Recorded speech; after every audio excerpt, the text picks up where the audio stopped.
Okay, so I think we are gonna start. My name is Ioana, and today we'll try to understand how a goal and the purpose will make us succeed, and find out how it helps us to make plans for for our own programming career, including our own selection of the ideal career path. All the questions, I will be reading those at the end of the presentation, because there are like 50 people, almost 60 people. So imagine if everybody would ask their questions. So the questions at the end, and you can write them in the chat. Okay. Before beginning, let me introduce myself. I'm 27 years old, almost, and I love comic books and movies. Besides being kind of a nerd, I've been an ETL developer.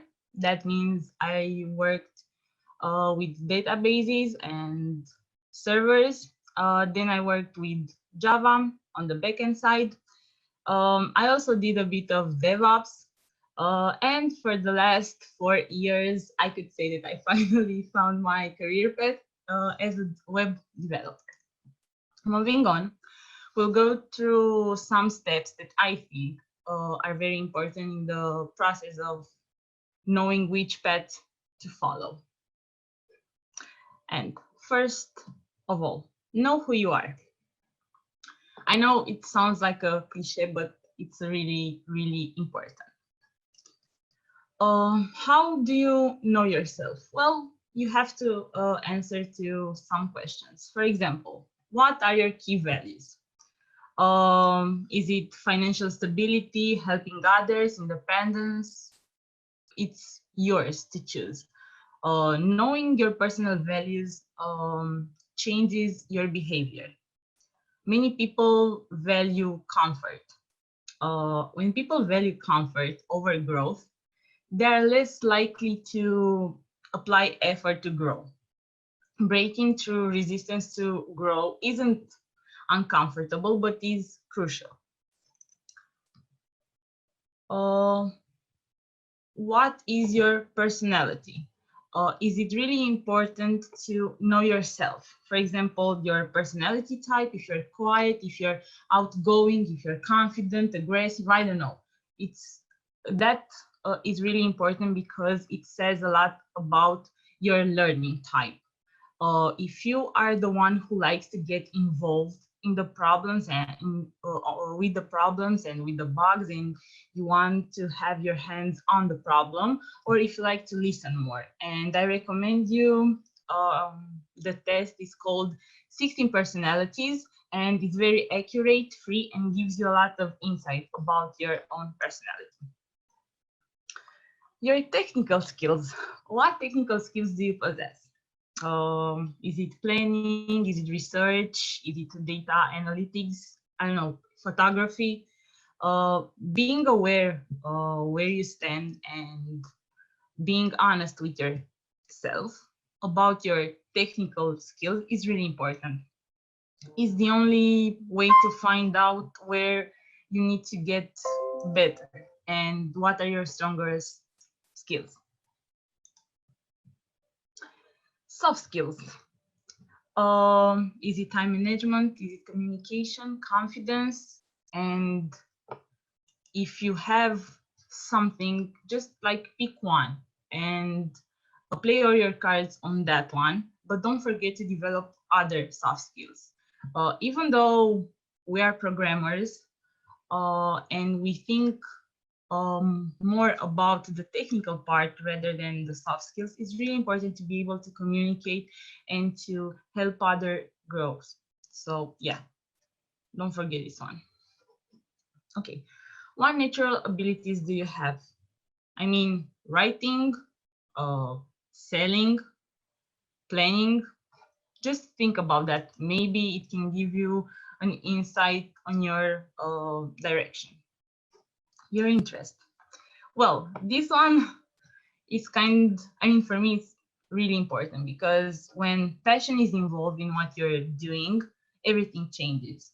Being better and better becomes a must. And for example, settling down for a basic job just doesn't make you happy anymore, and you won't feel fulfilled. It shows also sign of progress and evolution, and we like that. Then you should define your goal or your goals after you know more about yourself. Well, what is a goal? A goal of life means that it's what we want to achieve in our life as a stoppage of our journey of hard work or struggle, or what we actually want to become. Or you can say it's an aimed or desired result. I like to think about my journey as a map, and my goals are like checkpoints, just like in a game. Why do we need to set goals? Well, that's pretty easy to answer. Progress. We all like to make progress and to see progress. Top athletes, successful business people, achievers in all kinds of fields, or all set goals. And by doing this, it gives you a long-term vision and a short-term motivation. So it's really important not to miss this one. Is a long-term vision. You'll know your big picture about your journey, but you'll have a short-term motivation. It helps you to organize your time also and your resources so that you can make the most of your time. By setting sharp and clearly defined goals, you can measure and take pride in the achievement of those goals. So you will also raise your self-confidence as you recognize your own ability and being able to achieve the goals that you have set. How do we get started? Well, the big picture. You want to know where you're going to. That's the most important, what we want to achieve on the long term. You'll want to categorize them. For example, personal, I don't know, career-wise. I mean, they are your categories. Just have fun with them. And also remain true to yourself. It doesn't matter what other people say. Oh, if you're going to work as a developer, you earn more money, or I don't know.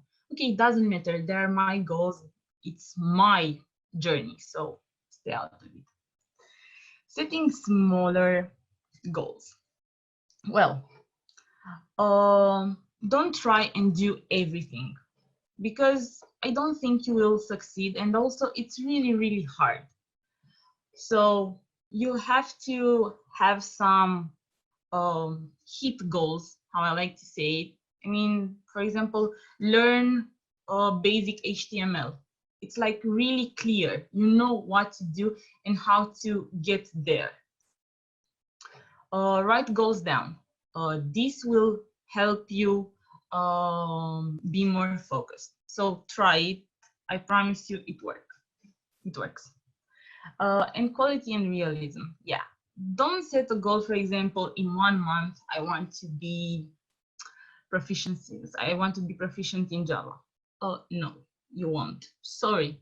I mean, if you don't have a clue about a technology, you won't be, I don't know, a master in that technology in 1 month. So keep it real. Staying on course.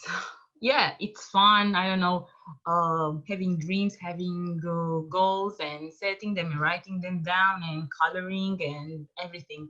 But the most important part in staying on course, you want to make sure that you're going to be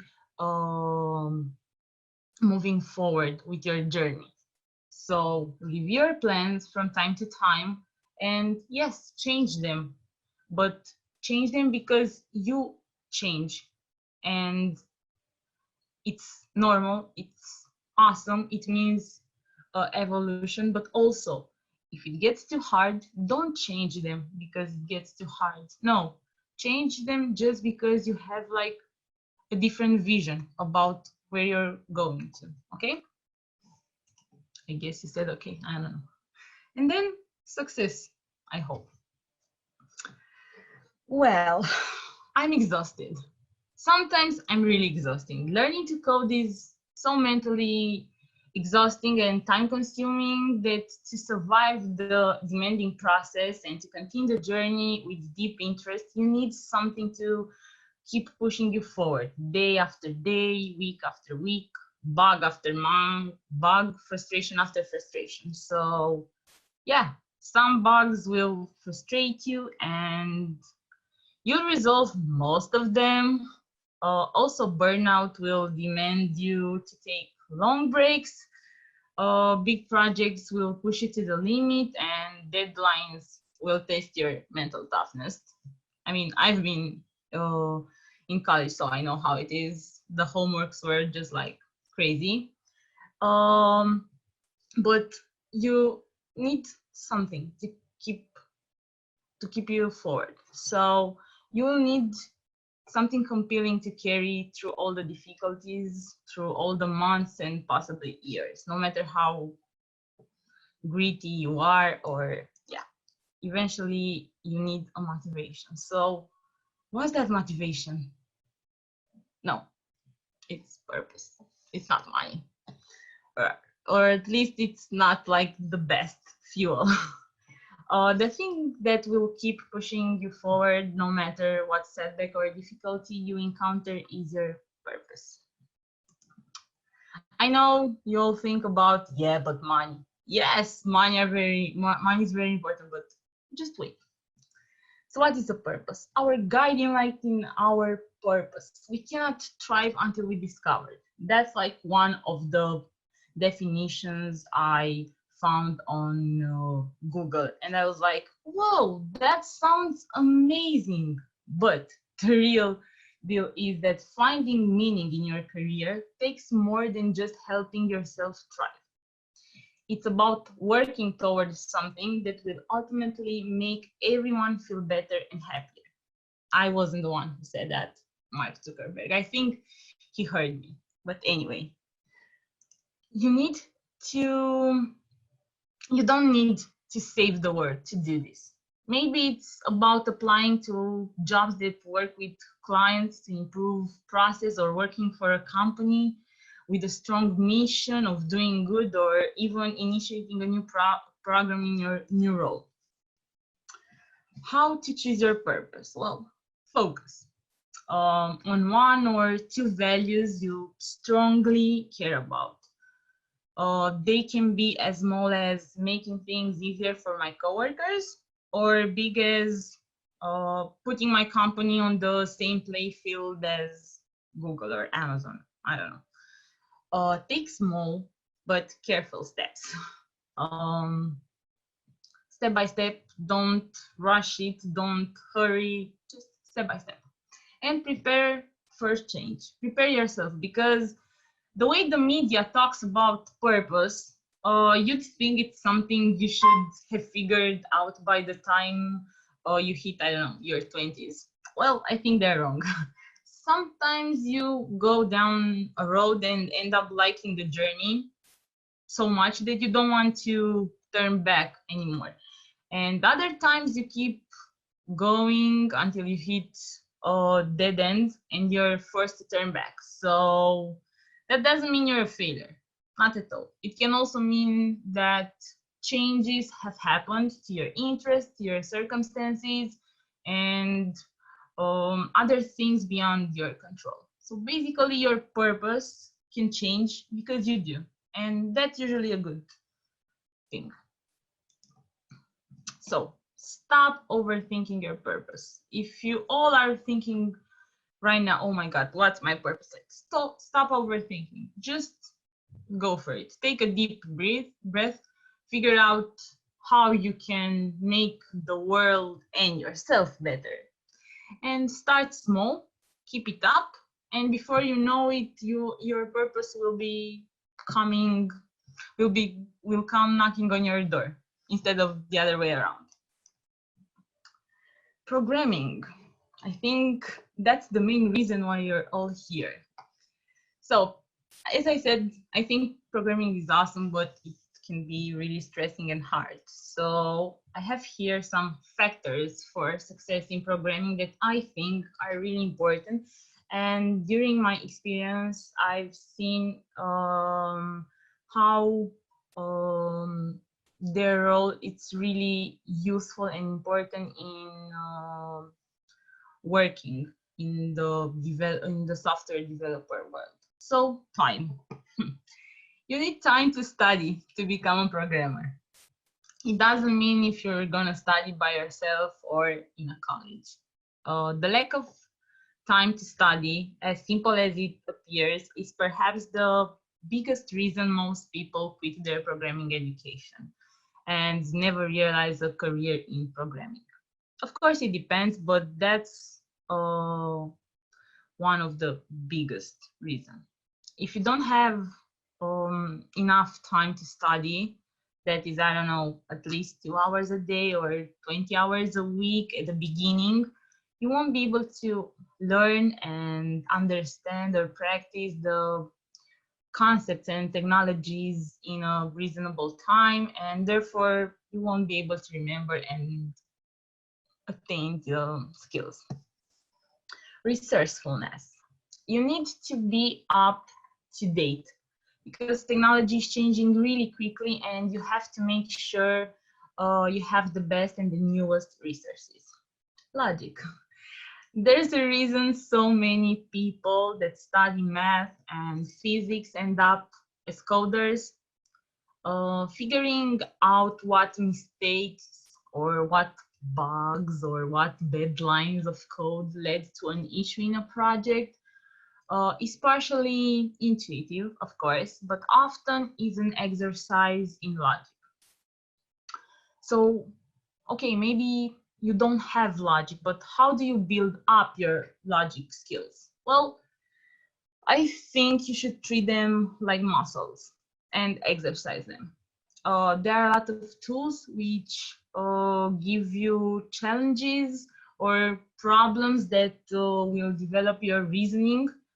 Another way is through conditional thinking, which essentially means if this, then that.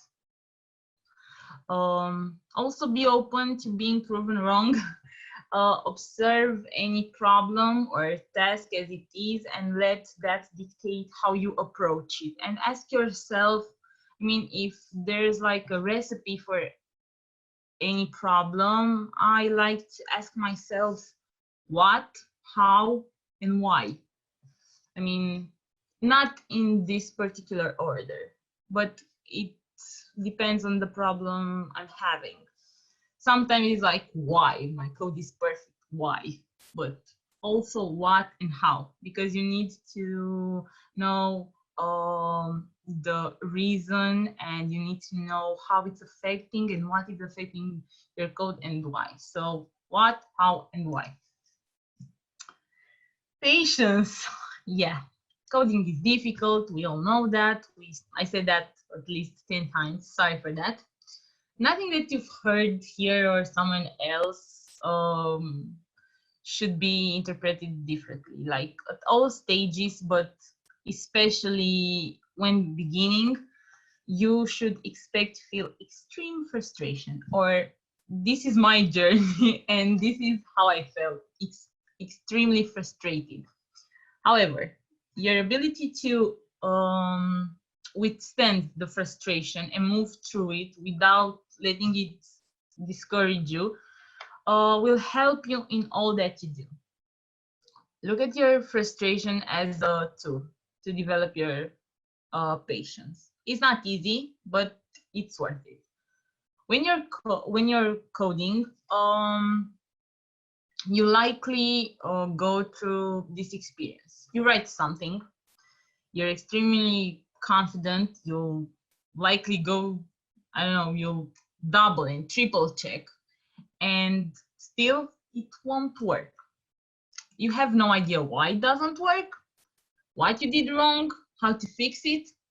It can be like a crushing weight, at least for me. You can feel useless, or that you'll never be successful as others, not just at what you're doing, but just like with life. So take comfort in the fact that countless people have felt this way before you.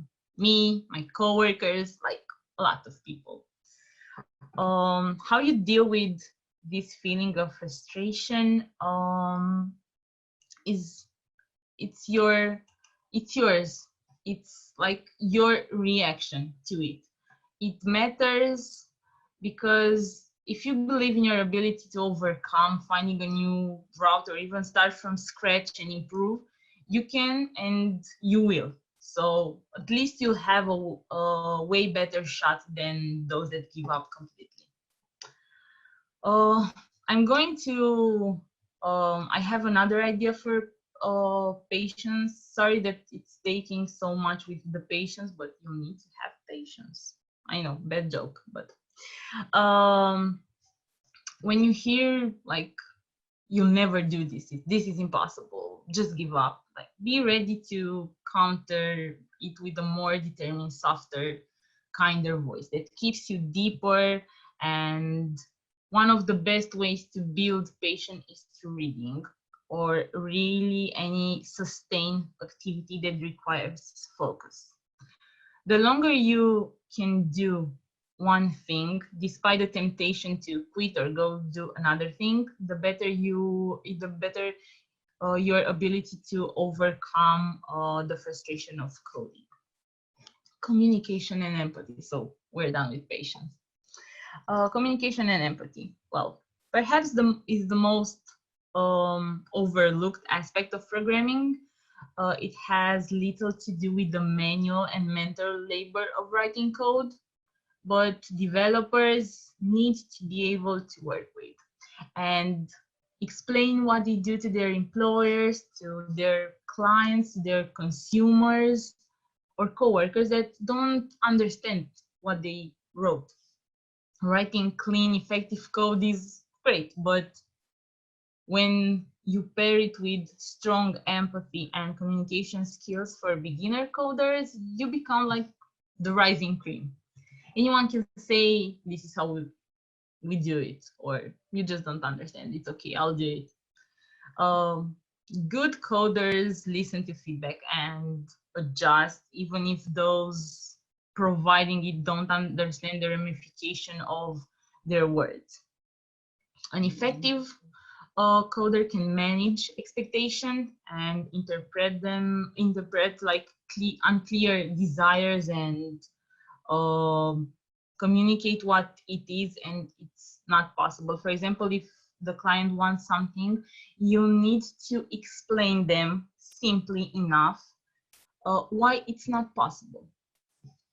I know that programmers or software developers are known for their egos, but those willing to patiently give and accept advice and direction are far more respected than programmers that only relate to their desktops. I mean, I promise you, it's true. And empathy. Empathy, it's like the art of comprehension, like awareness, sensitivity, and understanding other people's emotions. And when coupled with the ability to express and prioritize the other people's feelings, is extremely important, because communication and empathy are positive and will make your job far easier in the long run.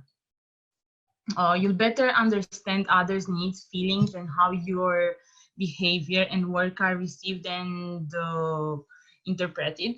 And irregardless of coding or work life, better communication and empathy will make you happier, more convincing, and more durable to the negativity of others. So these are skills that require you to be proactive, to have like a consistent development with the same level of focus and commitment you'll apply to learning a language or working with an important project. So please don't just overlook this aspect and try to care about other people, especially if you're working with them. Passion. Programming is indeed a field that does require some passion. If you've been programming for a few years and haven't developed a taste for it by now, for me it seems doubtful to think that you would suddenly develop one overnight. However, if you are able to stick with doing something you're not very enthusiastic about for a period of years, maybe there's still a kernel, like something there's to work with. Or perhaps you're just wearing golden handcuffs. Who knows? And my advice, don't just code. It's related to the passion, but please don't just code. Programming paths, where to go. First, sorry, but I need to drink water. Perfect, sorry. Well, it can be really hard to choose a programming career. So the first case, you like it mostly. So this scenario is when you have been coding for some time and it still feels exciting and cool and frustrating, of course. I guess you should consider a programming path. Well, which one? That's actually all on you. It's based on your traits, your goals and purpose. You can choose an area in which you'll work with all your favorite programming languages and with your favorite OS or frameworks. Nowadays, there are a lot of jobs that can combine more worlds. For example, front end and back end, you can be a full stack, or we'll get to that a little bit later. The most important thing, in my opinion, is you have to try to be awesome in one language, at least. I mean, master one programming language and try many things, but decide as fast as you feel comfortable with. Why did I write that? Well, don't try learning more languages all at once. I'm not saying you'll fail, but you will. Trust me. People learn a lot of programming languages of the basics. Not much comes from it, and I'm not sure how could it. They only scratch the surface. I mean, you can't create an app, any app, web, desktop, mobile, if you all that you know are arrays, printing, loops, and I don't know, basic UI. No, you have to learn the integration, study the libraries, the APIs, learn new components, the build, and so much to learn, and I know so little time. But, oops, sorry. But yeah, just focus on one programming language, master it, and then learn as many things you want. I'm not saying you need to stay up to date. I'm not saying that you don't have to stay up to date with the technology, but knowing about their existence and about what they do is fine for now. After you are really good at something, it will be pretty easy to choose your path because you'll be like unstoppable and you want to keep that feeling alive. Try many things, but decide as fast as you feel comfortable with. You don't want to waste years trying to learn Java. You'll fall in love with Python in a second, or at least that's what I think. Just be prepared to waste time with learning. It's not actually wasting time, it's actually investing time in yourself and in your future path. but please don't waste it. For example, I want to give you a personal example. And when I was still in college, in my third year, I had to have like an internship, and I was really into backend back then, and I loved C standard, and I don't know, Linux, Ubuntu, stuff like that. But for some reason, my first internship was in databases. And it was fun in the beginning, but like after 5 or 6 months, I realized I don't want that. And I found another job. I mean, everybody was looking at my CV and they were like, yeah, but you have an internship in databases. And I was like, yes, but I don't want to be an ETL developer. Like, I figured that out. So just make sure you don't waste a lot of time with something that you feel like it's not right. I mean, your feeling about something is right. Okay, so trust yourself. The second scenario, you're not crazy about it, but let's face it, money. You're doing it because money, and then again, it's all up to you. Money is great, okay? But please think about this next question and really think about it. Are you ready to spend 30 years doing something you really hate or you don't like because of money? And there's no like right or wrong answer, but just please think about it. Because yeah, I mean, money is great, but please, I insist, think about that question. 3, the third scenario. Well, you've been programming for some time and now you want something else. That's great, of course. You change, so do your needs. And again, this is your choice. You can be a manager, you can work with people in the same field, be a business analyst, a team leader, or an HR person if you really like people and your passion is like Chuck Norris strong. So don't be upset if you don't like it anymore.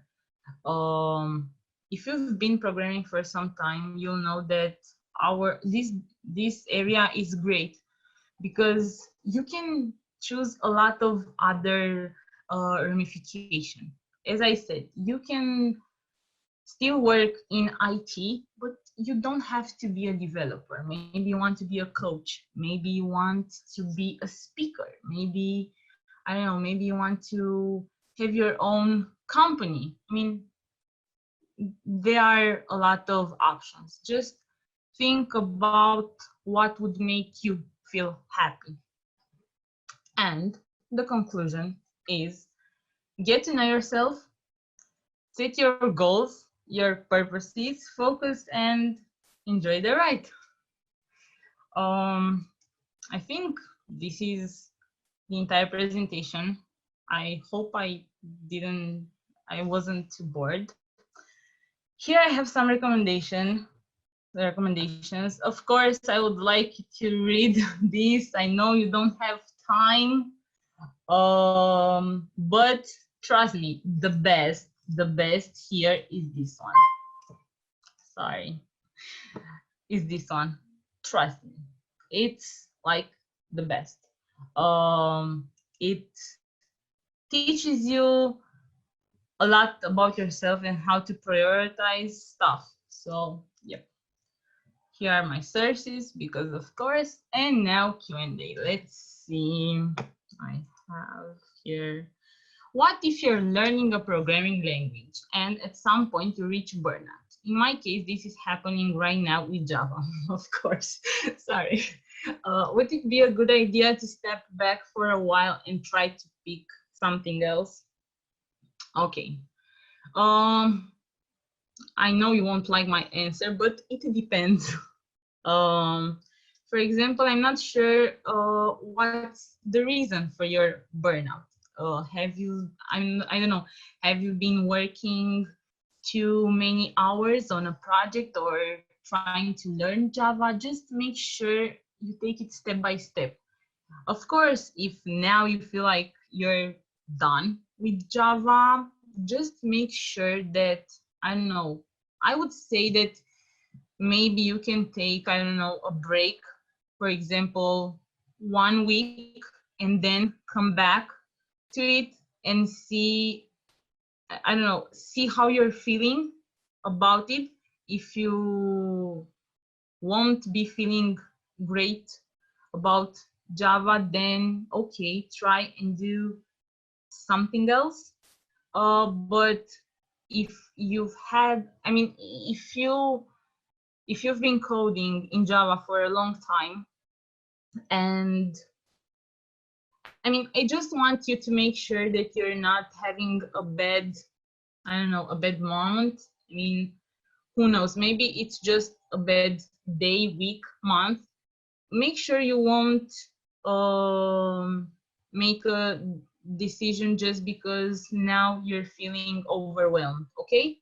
So yeah, sure, take a break, not a long one. I would say a week, maybe two, and see for yourself if in that time you're thinking about something else. But yeah, if you're done with it, take a break and try something new. Just pay attention at what you're feeling when you're thinking about different technologies. For example, if you want to have fun, you can try Python or something and see how it makes you feel. Don't forget though that in the beginning it's fun and everything seems easy. But yeah, take a break and see how it feels after 2 weeks working again in Java. If it doesn't feel good, okay, move over, move on. So yeah. To be a web programmer, is it vocational career or everybody could become one? Well, none. I mean, everybody could become one if they want. They want to become one if they work, if they pay attention to what's happening, if they have a lot of patience also. But if, I mean, everybody can become a developer or a web developer as long as they are committed to the purpose and they work hard. And yeah, I'm not sure if it's vocational.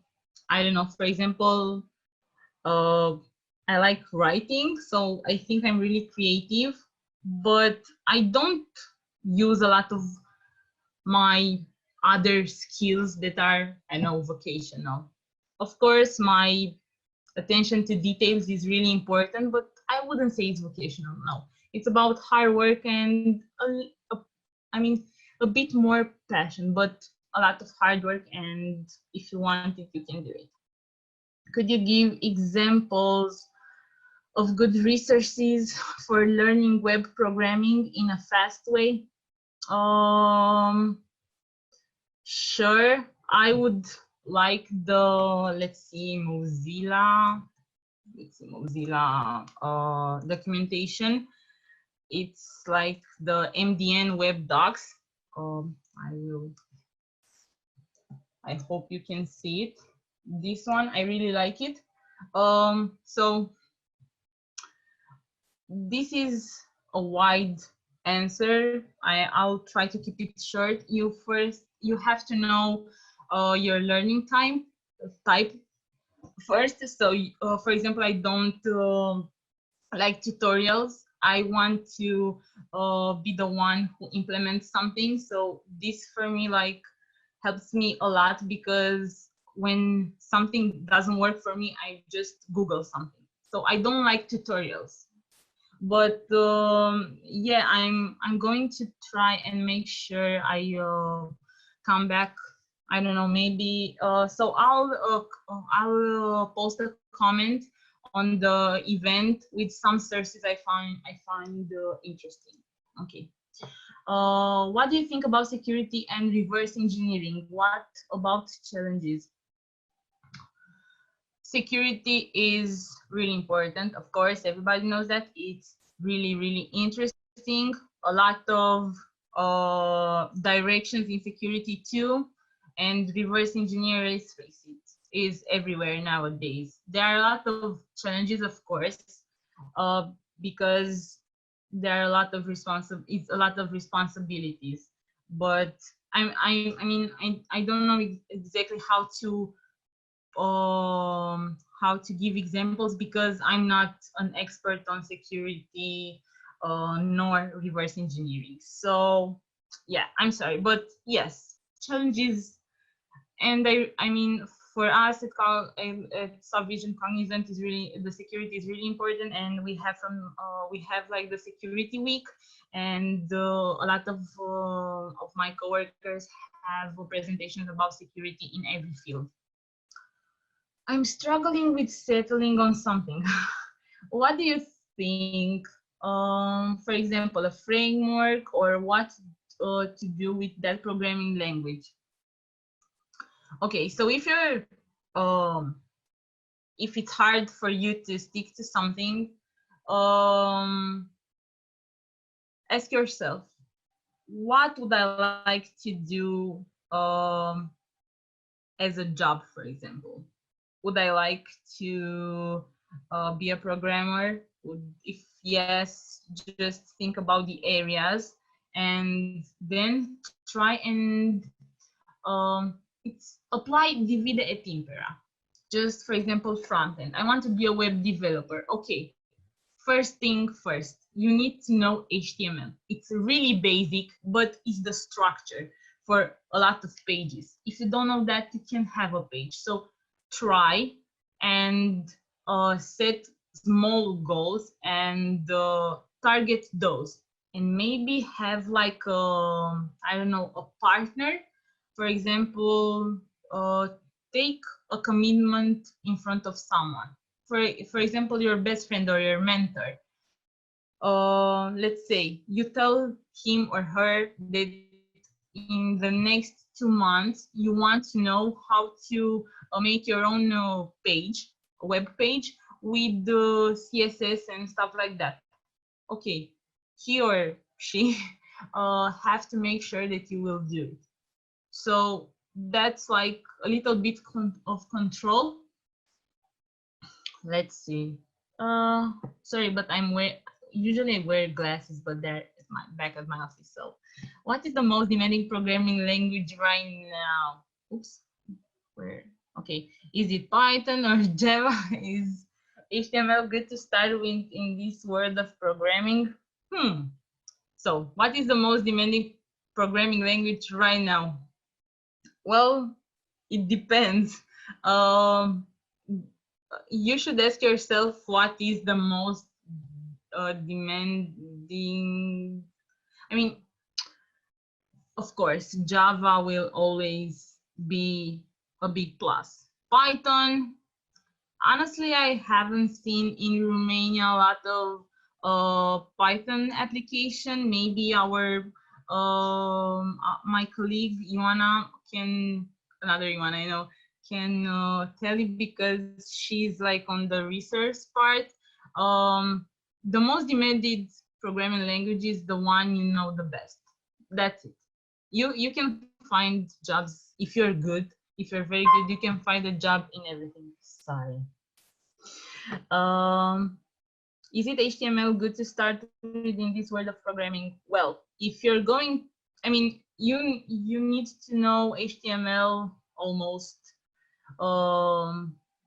Yeah, even as a backend developer, it would really help because you have templates and stuff like that. But if you're going to, I don't know, databases, no. I think algorithms are the best way to start programming. Algorithms, just see how sorting works, see why they are used, see data structures. Yeah, algorithms, not HTML. Sorry. Have you combined your professional life with your personal life as a developer? There is a common misconception about programmers that they do not live a normal life as others. Do you think that programmers spend their precious time more on work than on their personal life, family relationship? I think it depends on you. So you asked me. Well, I don't have a normal life just because I don't know. I like to do a lot of stuff. No, I travel a lot and not with my work, just traveling and having fun. I have a lot of friends. I go out. I get drunk sometimes. Um, I think it's about you and how you want your life balance to be. I had a time when I was working, I think 3 years ago before joining Softvision. I was stressing myself. Nobody said to me like you should work this much, but I was really involved with something, with a new technology. It was something for Oracle, and I was really curious about it, and I took it a little bit personal because I was like, I need to know this. It was really complex, and for 6 months I used to go to meetings at 3 a.m. or 4 a.m. because I had a lot of meetings with people from America. So yeah, those 6 months weren't like the best because I haven't learned a lot. I was just stressing myself and I had like a lot of bad headaches. So I think you combine your professional life, your personal life, if you want to do that. And trust me, programmers, they have a totally normal life. We have dogs, we have cats. We go out, we run. Not now. We don't go now. We don't go out now. We travel, we party a lot. We drink beer and wine and everything. So yeah, those are a lot of misconceptions, but um, it's because sometimes people overlook the personal side. So if your personal life is important, then trust me, you'll make it work. That's no problem. What is the simplest way to build a web application? The one you know. That's the simplest way. Maybe you're thinking about frameworks or tools or web application. I'm not sure if you're referring to, I don't know, an e-commerce application. There are a lot of tools online, but I wouldn't go there. I like to do it from scratch.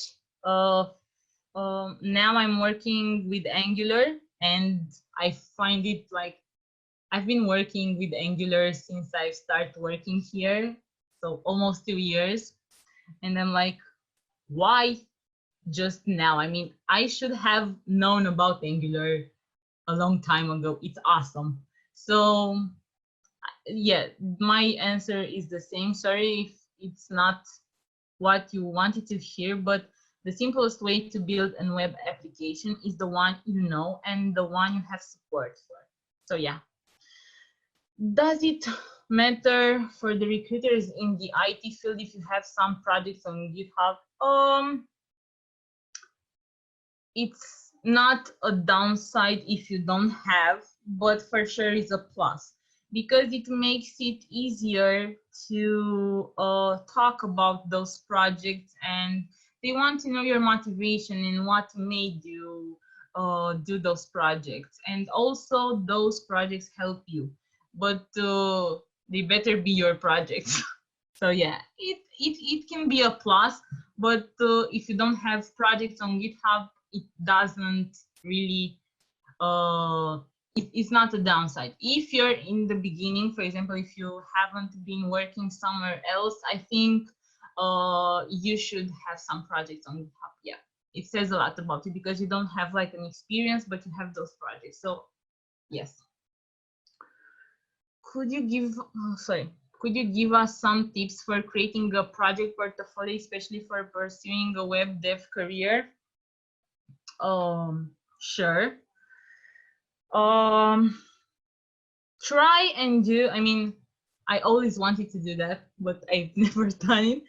Try and do an online CV, like a game. I will search for it and I will show it to you.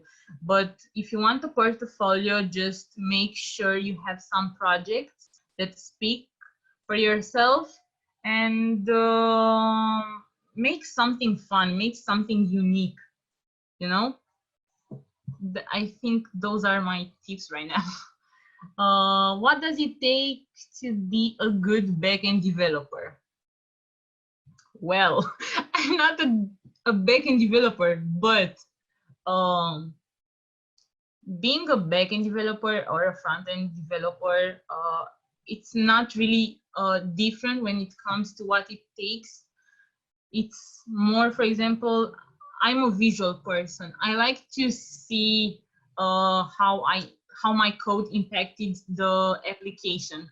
So I think that's something, that's why I wouldn't like to be a backend developer like for a long time, because maybe I wouldn't be able to see the changes on the application, you know.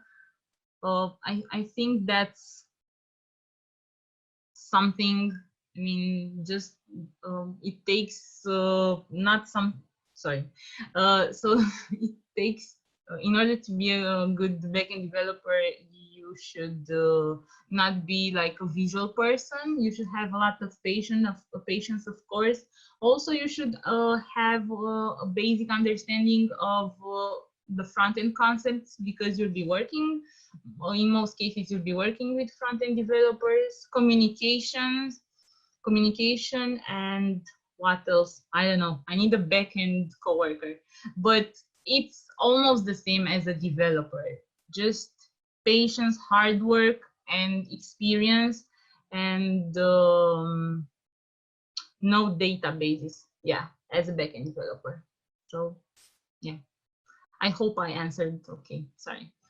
Do you think it is a good idea to have a job during the first years of university, or we should stick to learning the essential things? That's an awesome question. I really liked it. I think it's not the best idea to have a job during the first years of university if you are studying at the University of Polytechnical of Bucharest. No, I don't think it's a good idea. And let me tell you why. If you feel like you have time and your grades are awesome and your deadlines are amazing and you're good with them, then sure, you can start a job just for experience and to learn new stuff. But if you have failed some exams, if you don't go to every hour or every course and every lesson, and you don't understand some things, and you feel like there's a lot of room for improvement, don't do it. I had a lot of coworkers who worked from the second year. I was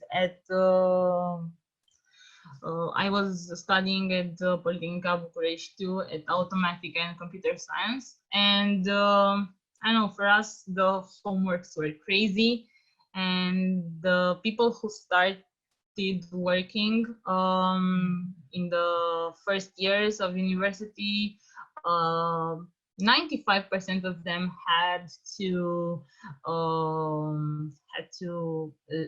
left the job, and they had a lot of exams, and some of them had to repeat the year. So I wouldn't say, I don't think it's a good idea. You should stick to learning the essential things for now. And if you don't learn enough in during the class or something, you'll have time to work on your own. But no, I think the third year or fourth is like the best. Just enjoy the fact that you don't have to I mean, you're not restrained. You can do whatever you want. You can know more about yourself. So yeah, no, I don't think it's a good idea, not for me. How much GS you need to know to start learning working with Angular or React? Well, you need to know some GS. I think on a scale from 1 to 10, I would say that 3 or 5. I mean, it depends what you want to do. If you want to know more about Angular or React, how they work, you should know like 5, 6, like the grade for GS. But yeah, you should know some GS. I don't think the basics will do it. So at least 5, please. Focus on a big thing or do more little things? Well, that depends. What's your big thing, for example? If it's, I don't know, it depends. It's up to you. I don't like to focus on a lot of things because I can't, I'm not able to do them all as perfect as I want to. So I like to focus on something, and after I'm done with it, I want to be happy about my performance with it. So I like to focus on a big thing, and also I have like some goals and purposes, small purposes that are next. And of course, for example, if you those little things are being more confident, communicating better, and the big thing is, for example, being a team leader. Those little things will help you for the big thing. But honestly, I think you should stick to one thing and make sure you're gonna be very involved in that thing, and make sure you're gonna do it the best as you are comfortable and happy with it. Sorry, water. Is there a chance to land a job in this field, backend or frontend, if you don't have a diploma in computer science? Because almost all job entries require this. Oh, yes, it's possible. Yes, it's very possible. Trust me. I had and I have coworkers that don't have a computer science degree. It's all about what you have here. It's all about the technical skill test. And yes, for sure, don't worry about it. Of course, sometimes it helps because it's like an assurance for the company that you know the basics and you know some stuff about computer science. But if you come to our interview and you're gonna, I don't know the answers and you're gonna do the technical skills, yeah, for sure. Yeah, there isn't a chance. There are a lot of chances. Would be better to learn to do something at an awesome level or a lot more things at mediocre level? No, we don't like mediocre. We want awesome. We want amazing. Do something amazing. Yeah. If you know HTML at the most amazing level, that's awesome. Of course, it's not enough for HTML because you need something with more. I mean, with HTML, what can you do with HTML? For example, if you know the awesome level of it, maybe you can do a lot. I don't think I'm at the awesome level for HTML. I think I'm almost there. But yeah, do something amazing and don't settle for mediocre. No, no. Can I start pushing myself to achieving my goal in programming, even though I'm only 16 years old and there is a very long way until I get out of high school. If so, how can I surround myself with useful information and people which can and want to help me be successful? Wow, that's a good question. So first of all, you're 16 years old. That's amazing. It's not early. Like, it's, yes, you have a very long way, but that's amazing because you have time to prepare yourself. You have to be awesome. Yeah, you should start pushing yourself, but don't push too hard. Stick to school. Be involved in every single domain you have. For example, I know biology, or I mean, just take care of those. Don't overlook them. There are a lot of groups on Facebook or online, the community, even on Stack Overflow. There are a lot of people who are willing to help you with information and can help you be successful. If you want, I can try and help you. I will leave my email. I'm not sure if I can write it, but you can write it. It's ioana.mihăilescu@softvision.ro. I'm not sure if I can write in the chat or anything. Let's see. No, I don't think I can. But or let's see. Oh, I can. I will write it. Actually. I wrote it for you, Ioana. It's already there. Oh, sorry. Thank you. Thank you. But yeah, write me an email and we can chat. Of course, I'm happy to help. For me, it was really hard in the beginning because I had no mentor, and the first time I found a mentor, I know you won't believe it, but trust me, is here at Softvision. My team lead was the person who took time and takes time to understand my personality and how I can be better. It's okay. But yeah, write me an email, or everybody can write me an email. What do you think is more effective for self-taught programmers, books or video courses? Do you have any recommendations? It's effective what it works for you. Let's see. 60 personalities. I hope you see my screen. Yeah, this one. Please take the test. It's really easy and it's free. It tells you a lot. It takes like 10-15 minutes, and it gives you a profile with almost everything. And if you are a person who likes to listen and then apply, then yes, video courses are amazing. I can't pay attention to video courses. Nope, I can't. Books, it depends on the book. If you will start with a book that's not so great, you'll get bored. So see what works best for you.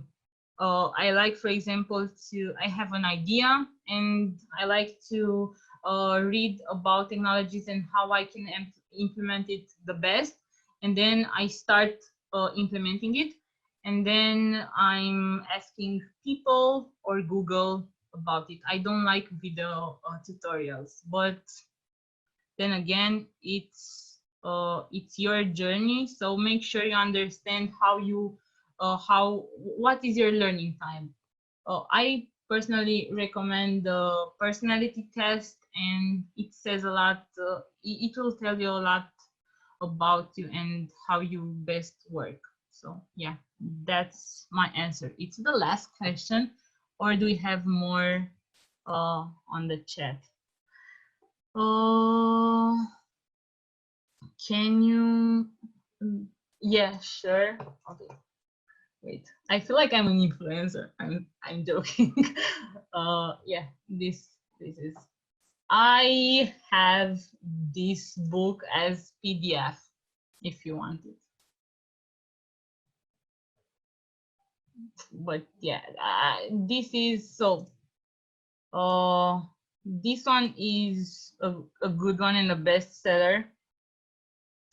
But yeah, my favorite is this, and eat the frog means like start with what you don't like. I mean, even though you don't like it, if you know it's gonna be good for you, do it. Okay, let me try and read the questions from the chat. Can you recommend some platforms to improve code skills? Yes, I can. Yes. HackerRank? I guess HackerRank. You'll see my searches. Yeah, HackerRank. I like it. There are challenges and you can write it here. I won't sign now, but yeah, it's awesome. It has let's see, algorithms. It has technologies, everything. This one. This is my recommendation, and Udemy. But for me, this is more hands-on. So it has like already a compiler built in, so you don't need to install anything on your computer. You just go online. How can I develop my logic in order to be able to resolve coding problems? If you want to have fun, puzzles and strategy games, if you want to play games. If you want to exercise your logic, there are a lot of problems online, like logical problems, and they all start if some dates about the problem, then what will happen. So just exercise your logic and see how it goes, and also try to understand algorithms. Algorithms are really logic. That's why they are algorithms, and they represent a solution for a problem. So make sure you know about algorithms and work on that. Okay, could you show us? Okay, I think that's all. I don't know if okay, someone said I also recommend Let Code and CodeGym, great platforms to learn programming and algorithms. Well, I'll try them. I've never tried CodeGym, so okay, maybe you should check it out. I will. So thank you. If you all have any question, I hope I wasn't too boring, because it's really, I don't know, it's weird not having a feedback from you guys, but yeah. I'm not sure if we're done or not. Oh, thank you, Antonio. So thank you too, because you stick with me 1 hour almost. I mean, that's amazing. And I don't know, take care of yourself, be kind to yourself and to others, and don't go outside. I don't know. Thank you, and I think we're done, right? Okay, we can stop now. Thank you, everybody, and thank you so much, Ioana, for this time and this wonderful presentation. Even for me as a marketer, it was super awesome. Thank you too. Bye. Goodbye, guys.